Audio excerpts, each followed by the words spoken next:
सलमान खानला मिळाला जामीन। अवघ्या 3 दिवसात सलमान खान बाहेर। सलमानच्या शिक्षेला हायकोर्टाची स्थगिती। सलमान खानचं पुढे काय होणार? तब्बल 13 वर्षांनी हिट अँड रन प्रकरणाचा निकाल लागला। 6 मे रोजी सलमान खानला मुंबई सेशन कोर्टानं 5 वर्षाची शिक्षा सुनावली आणि अवघ्या 4 तासात मुंबई हायकोर्टानं अंतरिम जामीन देखील दिला। शुक्रवारचा दिवसही सलमानसाठी लकी ठरला। मुंबई हायकोर्टानं 30,000च्या जात मुचलक्यावर सलमानला जामीन मंजूर केला। एवढंच नाही तर त्याच्या शिक्षेला हायकोर्टानं स्थगिती दिली। त्यामुळे सलमानची जेलवारी तुर्तास टळली आहे।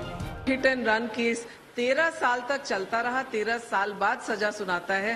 वही जुडिशियल सिस्टम इतनी तेजी से भागता है कि 3 घंटे के अंदर ऑपरेटिव ऑर्डर पे एक्सटेंडेड बेल दे देता है, जबकि 389 सीआरपीसी कहता है कि जब आपको सजा सुनाई जाती है कॉग्निजेबल ऑफेंस की जिसमें 3 साल से ज्यादा की सजा है तो आपको हाई कोर्ट से बेल लेनी पड़ती है। तो जो पुरानी बेल जो 13 साल से चल रही थी वो ऑटोमेटिकली सस्पेंड हो जाती है, कैंसिल हो जाती है, लेकिन फिर भी उनको एक्सटेंडेड बेल दी गई।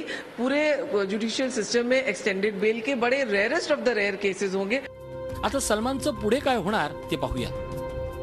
15 जून रोजी सलमान खानच्या अर्जावर सुनावणीची तारीख निश्चित होणार।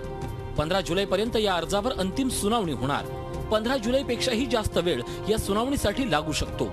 हायकोर्टानं सलमानवरील सदोष मनुष्यवधाचा गुन्हा रद्द केला तर त्याची शिक्षा कमी होईल। शिक्षा कमी झाल्यास तो पुन्हा हायकोर्टात शिक्षेचे रूपांतर दंडामध्ये करावं अशी मागणी करेल। हायकोर्टानं त्याची मागणी फेटाळली तर सलमान खान सुप्रीम कोर्टात अपील करेल। सुप्रीम कोर्टातही सलमान खानला दिलासा न मिळाल्यास तो राष्ट्रपतींकडे दयेचा अर्ज करू शकतो आणि राष्ट्रपती जो निकाल देतील त्यावर सलमान खान जेलमध्ये जाणार का हे स्पष्ट होईल। यापूर्वी सिने अभिनेता संजय दत्तच्या बाबतीत हे सगळं घडलंय। मुंबई बॉम्बस्फोट खटल्यातील आरोपी संजय दत्तनं सुरुवातीला 18 महिने अंडा सेलमध्ये काढले आणि नंतर तो जामिनावर बाहेर आला। तो थेट त्याच्या शिक्षेचा पुनर्विचार अर्ज राष्ट्रपतींनी फेटाळेपर्यंत, म्हणजेच तब्बल 20 वर्ष संजू बाबा जामिनावर होता। त्यामुळे सलमान खान किती दिवस जेल बाहेर राहणार की तो जेलमध्ये जाणारच नाही हे तुमच्या एव्हाना लक्षात आलं असेल। अजित मांढरे, झी मीडिया, मुंबई।